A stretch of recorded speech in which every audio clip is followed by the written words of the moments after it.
Hola, mi nombre es Yamilet. Bienvenidos a Aprendo en Casa, un programa que llega a ustedes gracias al trabajo conjunto del Ministerio de Educación Pública, SINAR Costa Rica Medios y la Universidad Estatal a Distancia. Contamos con que esta será una hora llena de contenido interesante y útil para toda la comunidad educativa. No es lo mismo votar que votar o coser que coser. Hay normas ortográficas que nos ayudan a comunicarnos de manera más eficaz. Hola, soy Leda, su profe de español. Es un placer darle la bienvenida. Hoy estudiaremos ortografía, uso de las letras BV, SC, G, J y H. ¿Se han preguntado cuánto conocen el idioma español?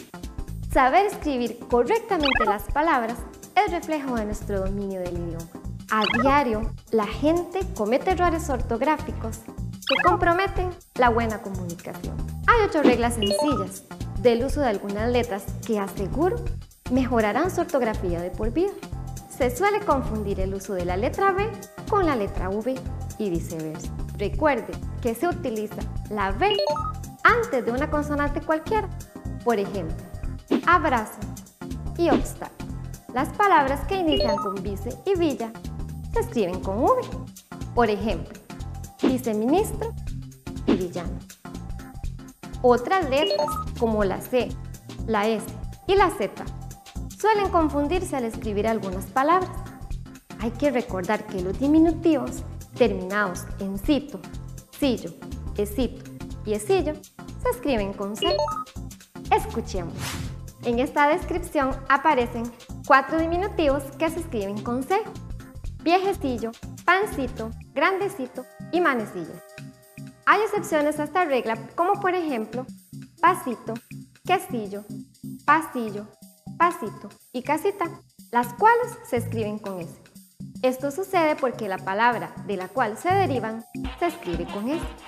Se utiliza la letra S para escribir adjetivos con las terminaciones oso, osa, isin e isin. Por ejemplo, el examen estuvo facilísimo. Como premio, iré a un grandioso concierto. Es una cantante fabulosa. Irá muchísima gente. Presten atención a las terminaciones. Todas se escriben con S. Sin embargo, hay excepciones para esta regla, como lo son las palabras mozo, loza y poza, que son sustantivos y nunca adjetivos. Algunas palabras que se escriben con Z se pueden cambiar y se escriben con la letra C, delante de las vocales E y I. Por ejemplo, abrazar, abracé. Feliz, felicidad. Con la G sucede algo muy particular.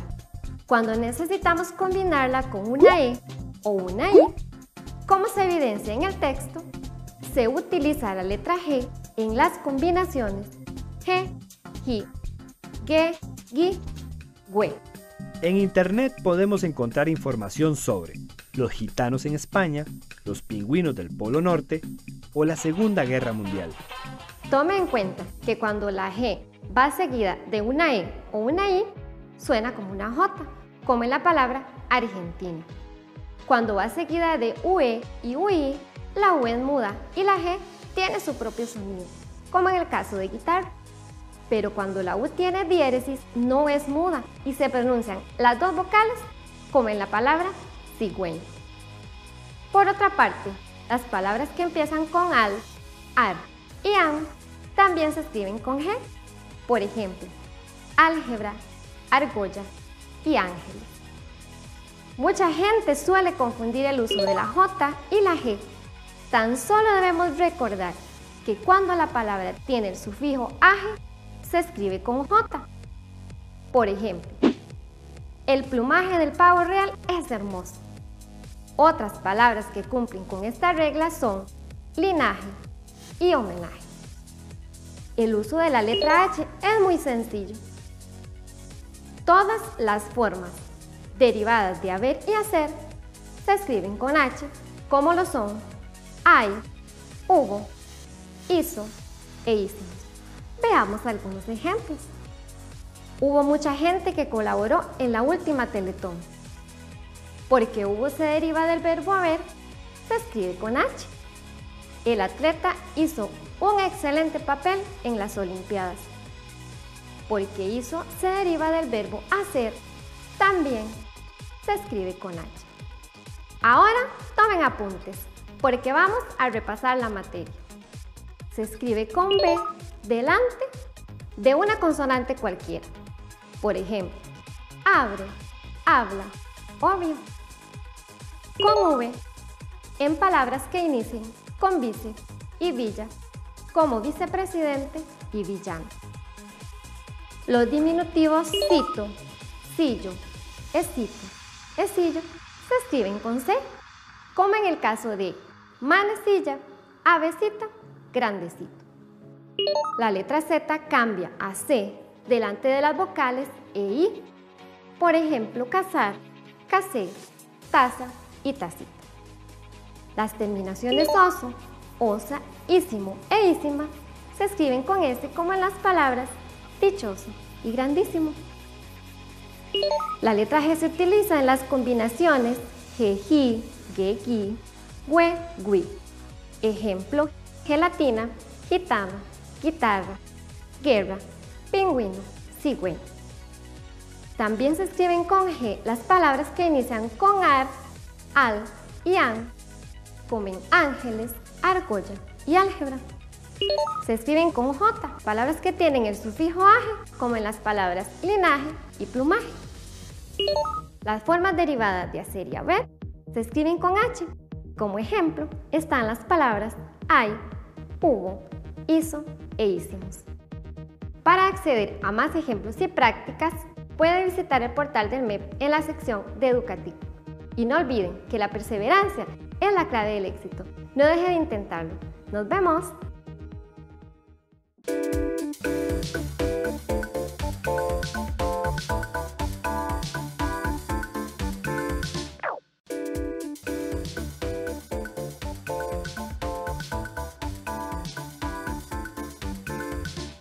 ¿De dónde surgió la estadística? ¿Conoce su historia y también un poco de probabilidad?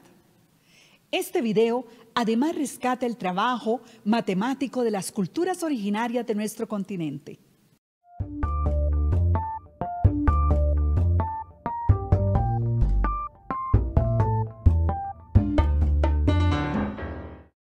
Todos nos hemos preguntado alguna vez, ¿qué es la estadística?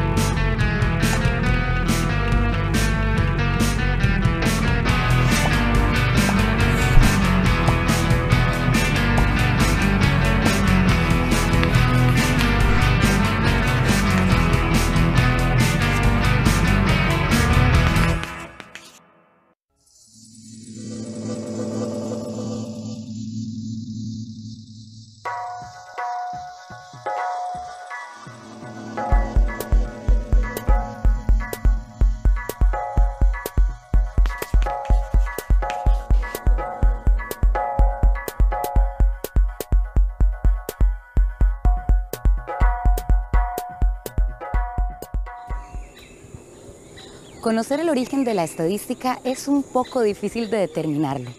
Algunos investigadores descubrieron que en la prehistoria nuestros ancestros grabaron petroglifos. ¿Y para qué? Para contar personas, el ganado y la cacería. A continuación vamos a realizar un repaso por los momentos históricos más relevantes de esta ciencia y vamos a demostrar cómo antiguas civilizaciones utilizaban la estadística como parte de sus vidas cotidianas.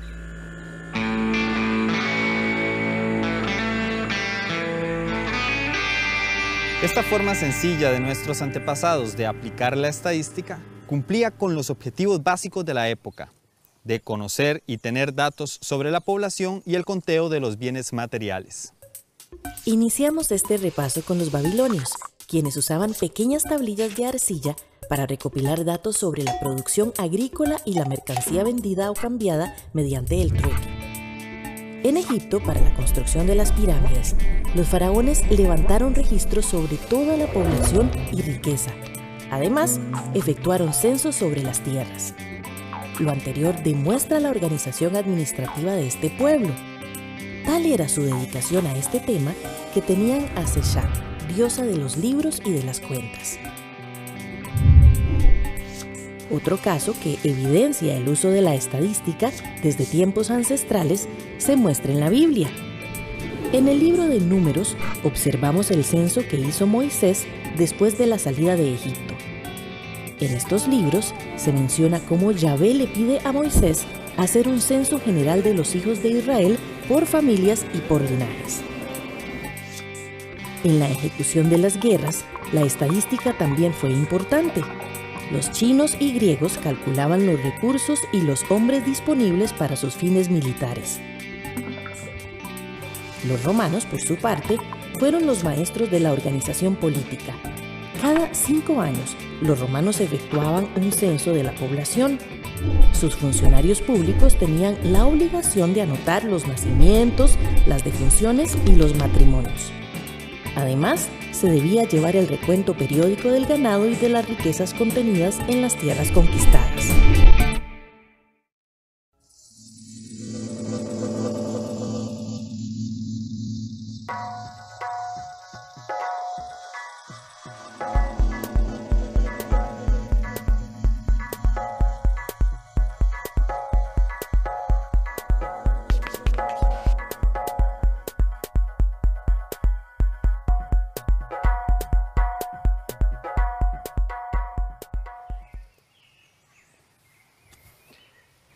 Ya para la Edad Media, el uso de la estadística había decaído.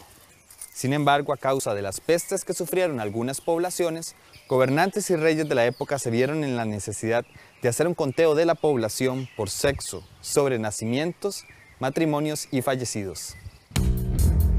Entre los siglos X y XVI aumentó la actividad estadística.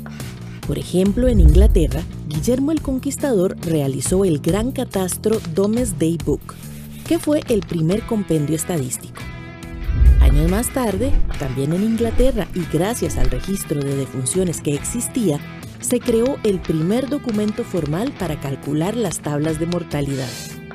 Además, en Alemania, Sebastián Muster efectuó el conteo de los recursos naturales, el comercio y la población para la organización política, el desarrollo de las instituciones sociales y medir el poderío militar.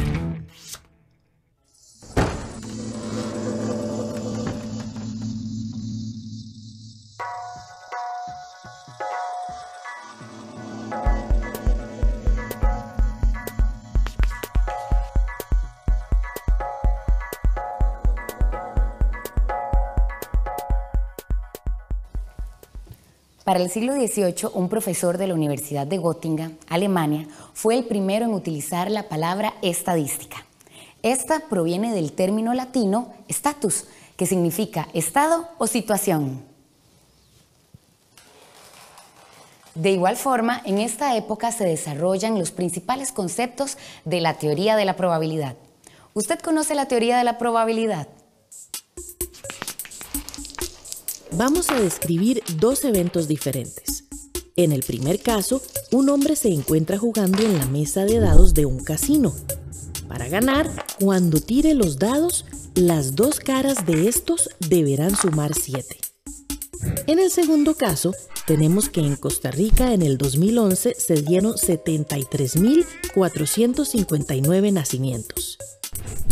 Si ustedes tuvieran que responder cuántas de las personas que nacieron en el 2011 morirán o qué número saldrá cuando el hombre tire los dados sobre la mesa, ¿cuál de estas preguntas se animarían a responder con seguridad?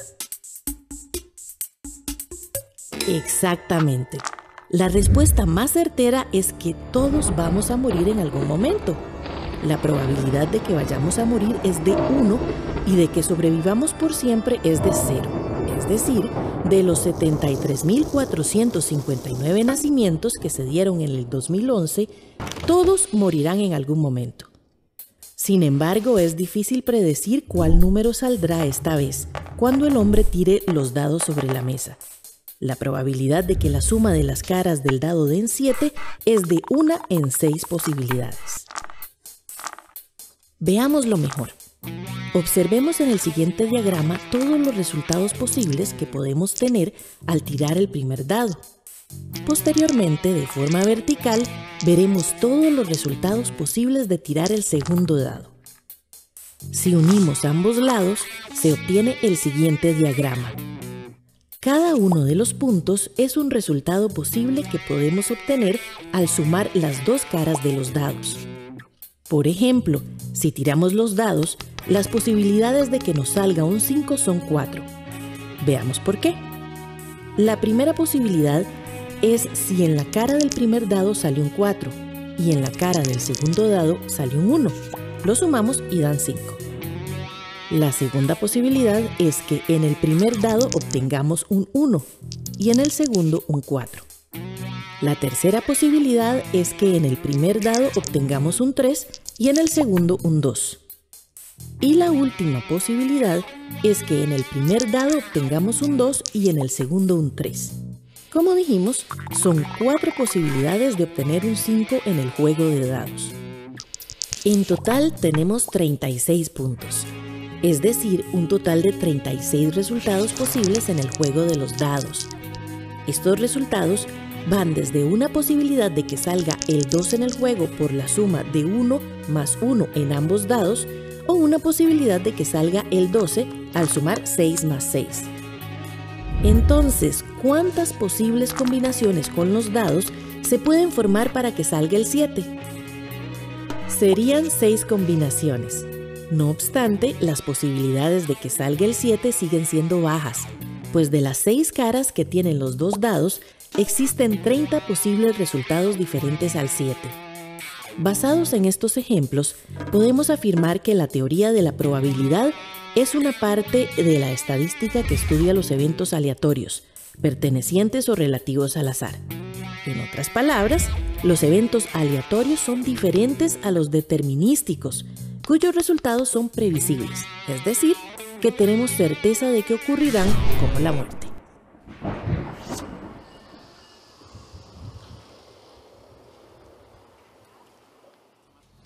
La probabilidad matemática tiene su origen en los juegos de azar. Los primeros estudios de los fenómenos aleatorios se concentraba en contabilizar el número de posibles resultados que se obtenía al lanzar un dado varias veces. En el siglo XIX surge el método científico, el cual formaliza las diferentes técnicas estadísticas de recopilación de datos y análisis de la información como hacían las civilizaciones antiguas, tal y como lo hemos visto.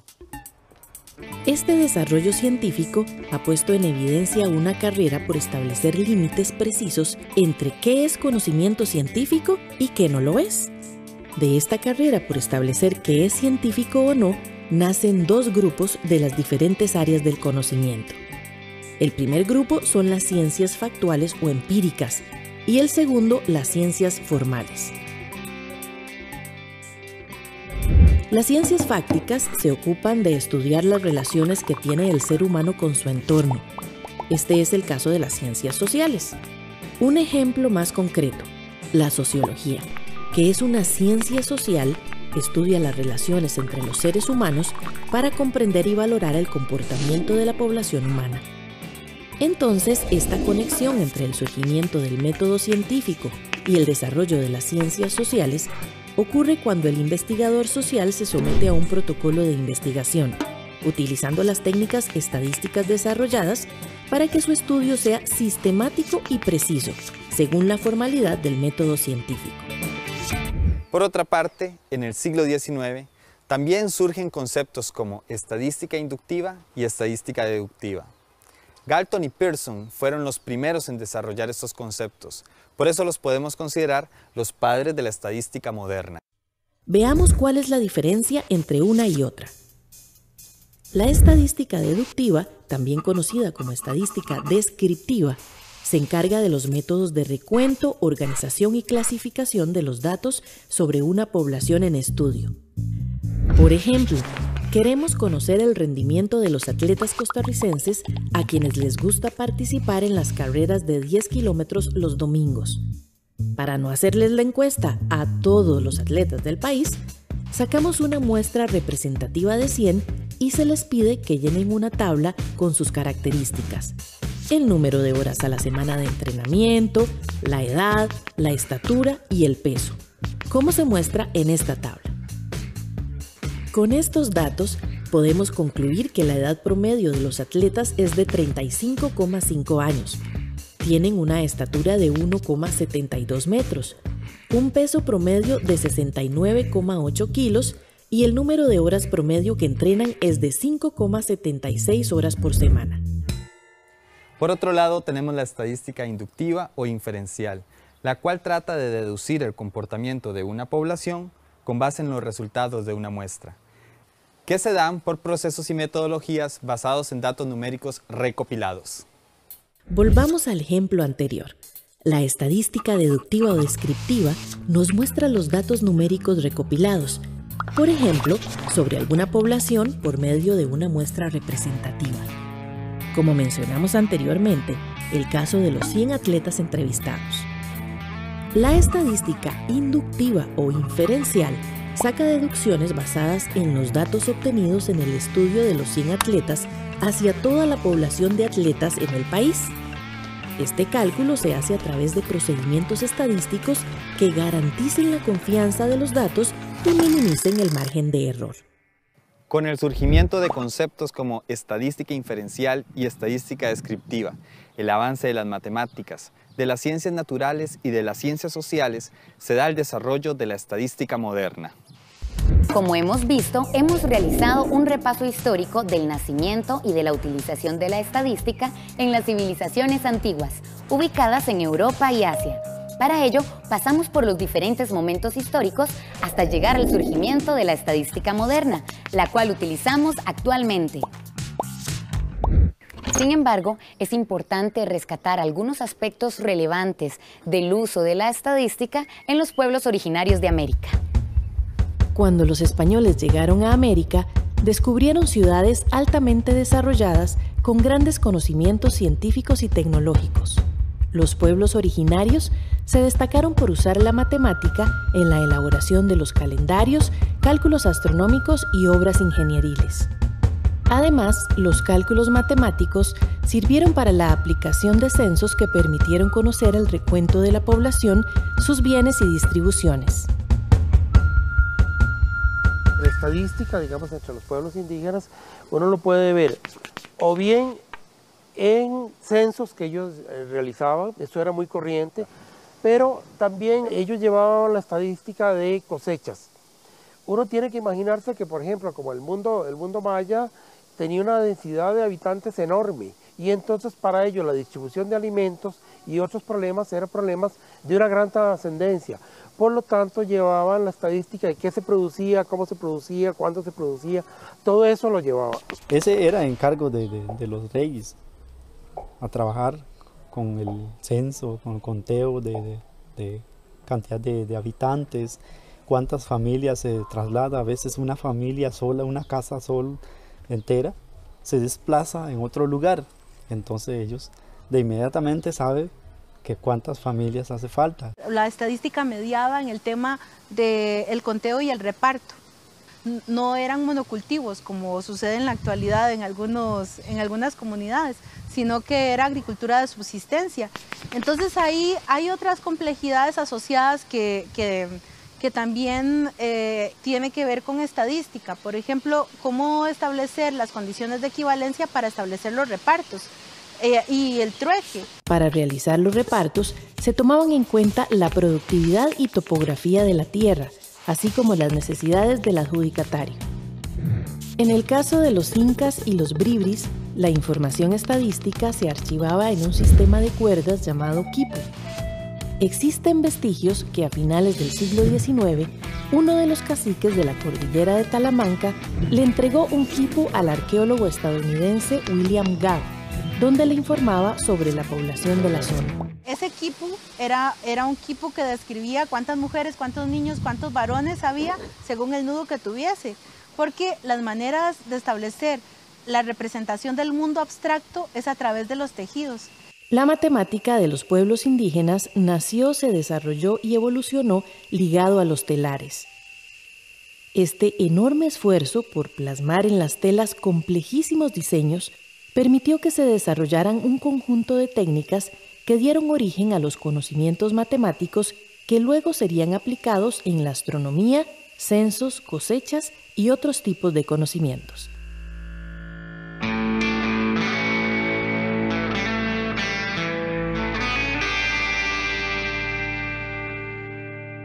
Entonces, podemos decir que nuestros pueblos originarios sí utilizaron la estadística para llevar el control de sus pobladores, animales o producciones agrícolas, pero también se destacaron en la aplicación de datos numéricos para poder estudiar la astronomía.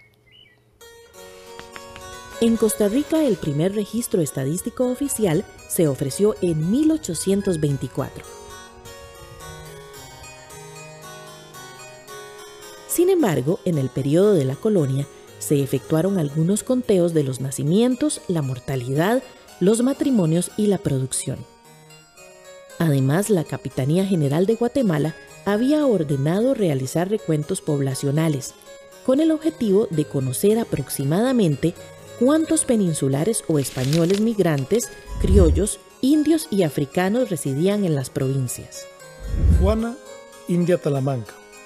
En dicho día, mes y año referido, se le hizo el entierro llano a Juana, India Talamanca del servicio del capitán Alonso de Coro, para que conste lo firmé.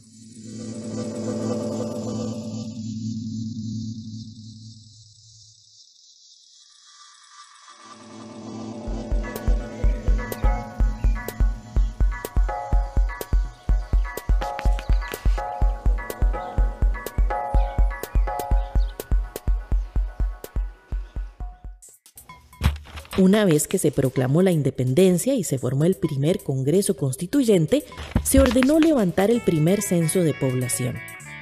Este censo sirvió de base para la elección de los diputados del Congreso Legislativo. El señor José María Peralta fue el encargado de dar los resultados de dicha investigación. Curiosamente, la Costa Rica de 1824 tenía 30.919 mujeres y 26.228 hombres, para un total de 57.147 habitantes y 10.814 casas. Si comparamos estos datos con los actuales, veremos cómo el total de mujeres creció 71 veces más desde 1824. Es decir, pasamos de 30.919 mujeres a 2.195.649, según el último censo del 2011. Actualmente existen 2.106.063 hombres, lo cual representa un crecimiento de 80 veces más desde 1824. El número de viviendas creció en 126 veces más desde 1824. Pasó de 10.814 casas a 1.360.055 viviendas.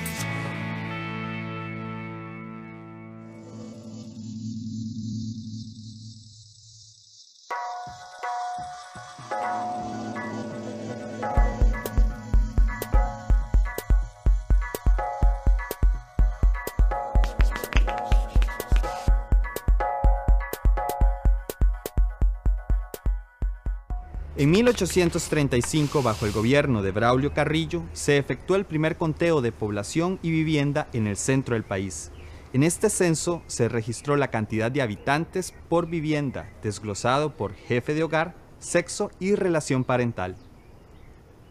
En 1844 se realizó otro intento por contabilizar la población total de Costa Rica y su condición socioeconómica. En este recuento se registraron 79.982 habitantes, divididos por provincia. Como vemos en el mapa, la distribución geográfica de Costa Rica en esa época era diferente a la actual. Algunas de las provincias actuales no eran reconocidas como tales en ese momento. Sin embargo, ya San José desde 1823 era la capital de Costa Rica, por ser una ciudad de mayor tamaño y más desarrollada debido al cultivo del tabaco. La provincia de San José contaba con 25.949 habitantes. la provincia de Cartago con 19.884 habitantes, la provincia de Alajuela, que incluía a Esparta, ahora conocida como Esparza, tenía 11.720 habitantes. El departamento de Heredia, pues no era provincia para esa época, tenía 17.236 habitantes, y lo que hoy conocemos como la provincia de Guanacaste tenía 5.193 habitantes. El doctor Bernardo Augusto Til, etnólogo y demógrafo, opinó que estas cifras eran más bajas que las que él había investigado en los libros parroquiales de la época. No obstante, este intento constituyó un empadronamiento revisado y modificado con el censo de 1864. En la presidencia de José María Montealegre, el Senado y la Cámara de Representantes de Costa Rica decretaron que cada 10 años debería efectuarse un censo de la población en todo el territorio nacional. Para este cometido se propuso tener la colaboración de los gobernadores, municipios y empleados subalternos que se consideraran necesarios. Además, se destinó una suma de dinero considerable de $4.000 para cumplir con los censos. Como consecuencia de este decreto, el ministro Francisco Iglesias creó la Oficina Central de Estadística, perteneciente al Ministerio de Interior o Gobernación. Esta fue la primera oficina encargada en reunir y coordinar los datos necesarios para producir las estadísticas del país. Sin embargo, no duró más de un año, y fue hasta 1883, en la administración de Próspero Fernández, cuando se creó la Dirección General de Estadística.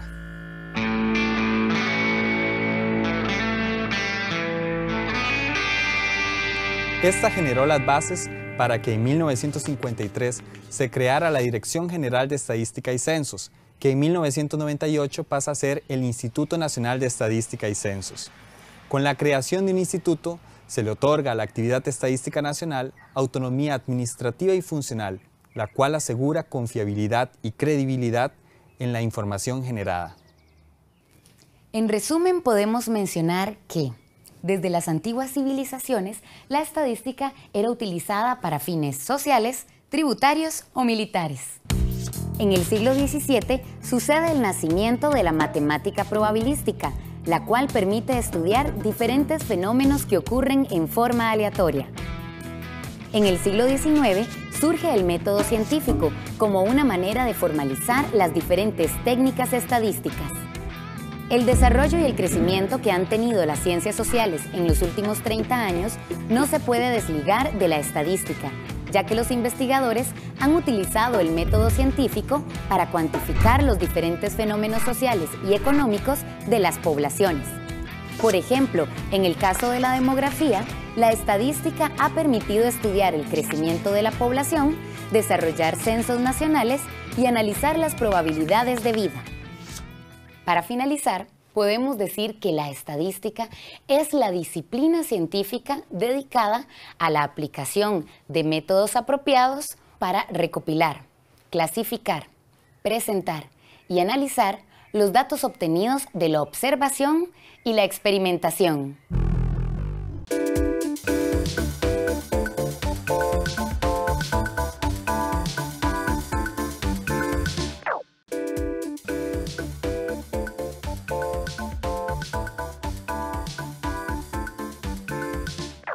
Nuestros habitantes originarios tenían una relación de mucho respeto con la naturaleza.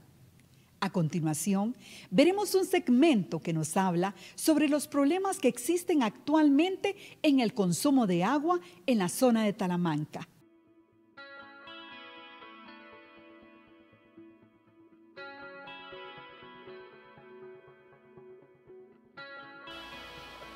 Ciclo significa que es consecutivo.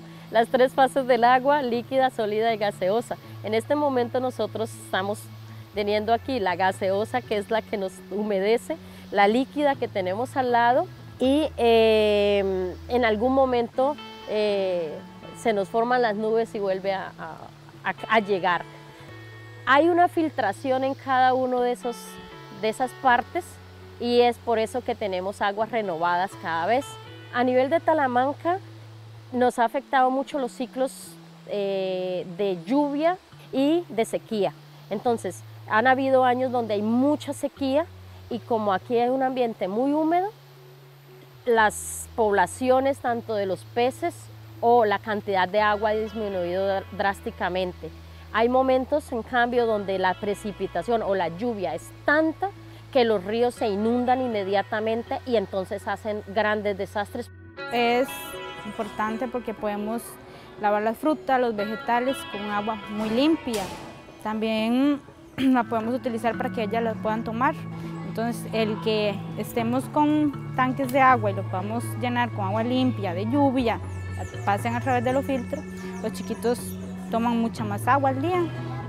Eso es muy importante para ellos, ¿verdad? Agua limpia, agua saludable. Recuerdo en la época de escuela, nos hablaban de que el agua era un recurso infinito.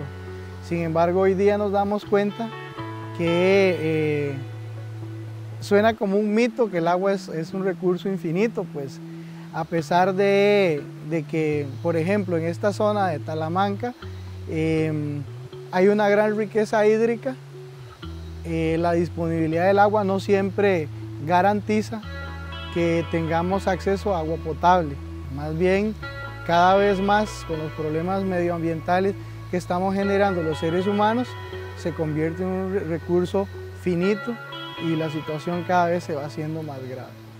Tenemos que buscar alternativas que muchas veces no son muy funcionales para poder proveerles a la población estudiantil un servicio de calidad o agua que sea apta para su consumo.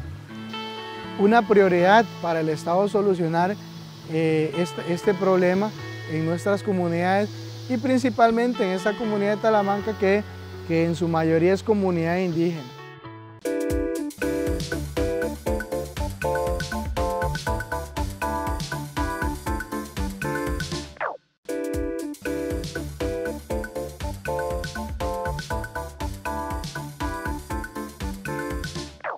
Uno de los mejores compañeros en estos días en casa son los libros. El profesor Edwin Alfaro García nos explica la relación entre el contexto sociocultural, el género literario y el movimiento literario. Hola, ¿qué tal?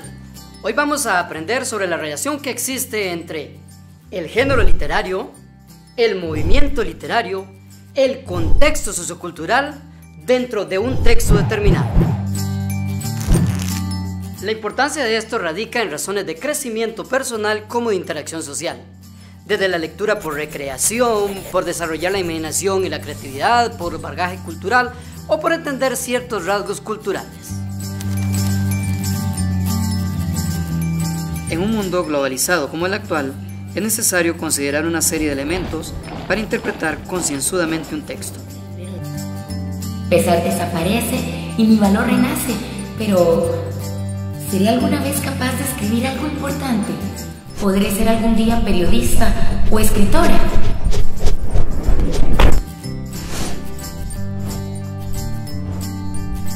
El texto literario nos enfrenta a muchas aristas que nos ayudan a escudriñarlo, tanto en elementos de contenido como de tipo ideológico, como por ejemplo cultura, intereses del pueblo, creencias y, por qué no, hasta política.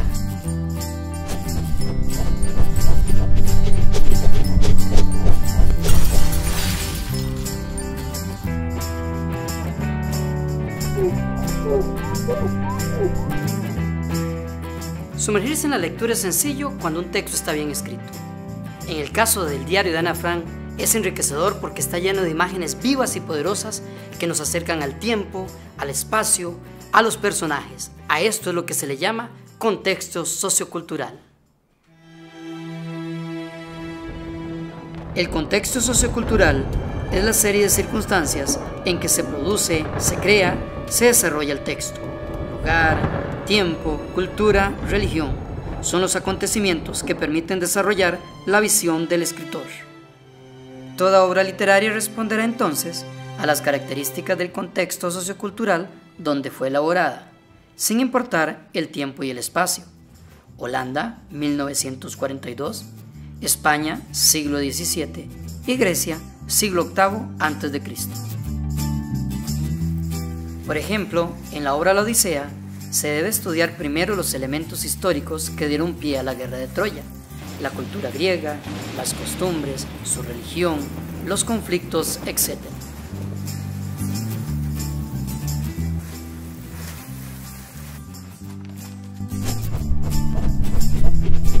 ¡Wow! Todo lo anterior nos permitirá tener un panorama lo suficientemente amplio para poder comprender el texto.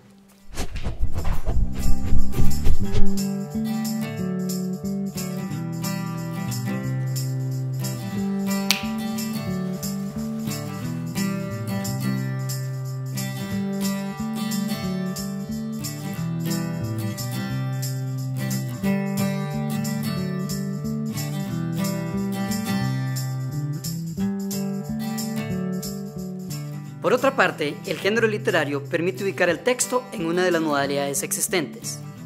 Esto dependerá de la forma en que éste haya sido elaborado.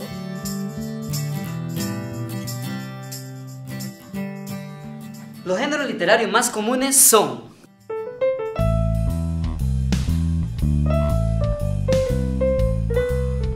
ese es el cuento.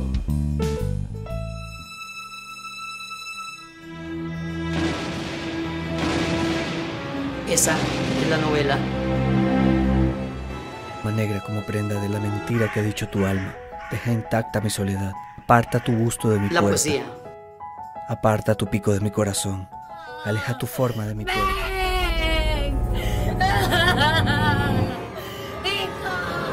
La leyenda.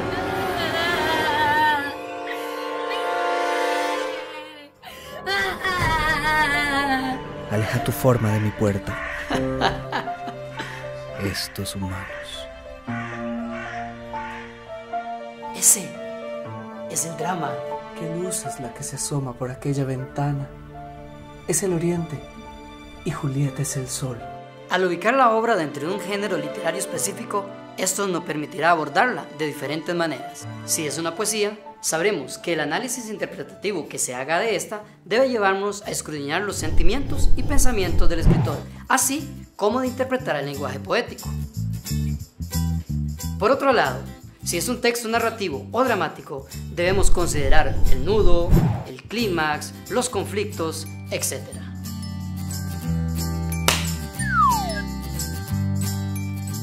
Otro elemento por considerar en el análisis de un texto es el movimiento literario. Un movimiento literario es un estilo adoptado por un grupo de escritores de una época determinada. Este estilo es insertado en la obra con el objetivo de expresar determinado pensamiento o ideología. Generalmente, el movimiento literario va muy de la mano con el contexto sociocultural en el que se desarrolla la obra. Ambos responden a las características de una época y a un pensamiento.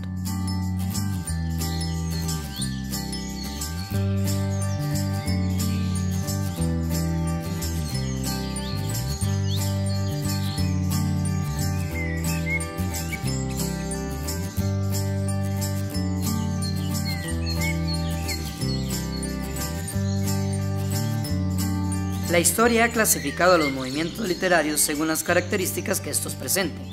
Así las cosas, dentro de los movimientos más importantes encontramos el romanticismo, el modernismo, el realismo, el naturalismo, el vanguardismo y sus ramificaciones.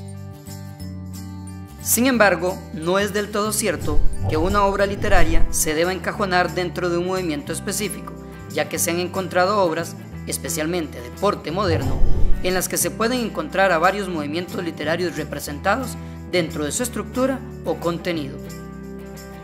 Un ejemplo particular de cómo el movimiento literario se marca dentro del contenido de una obra se da en el texto Cuentos de la Selva de Horacio Quiroga.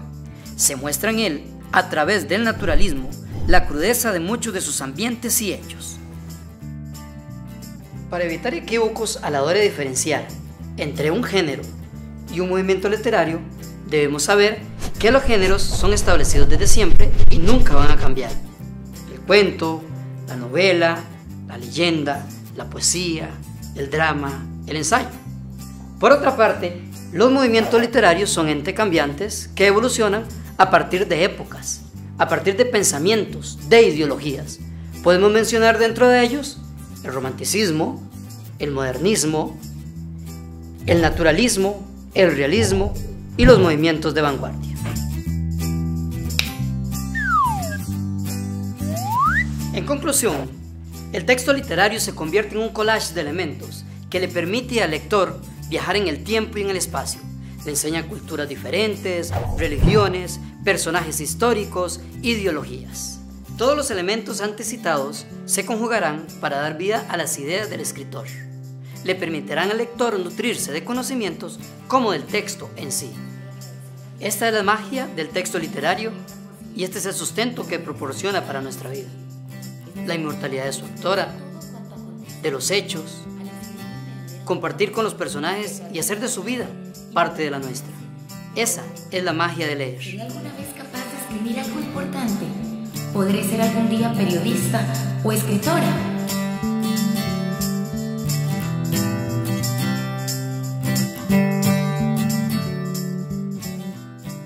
Esperamos que hayan disfrutado de este espacio.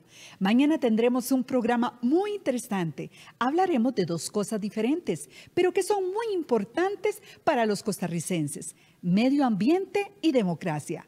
Nos vemos en Aprendo en Casa.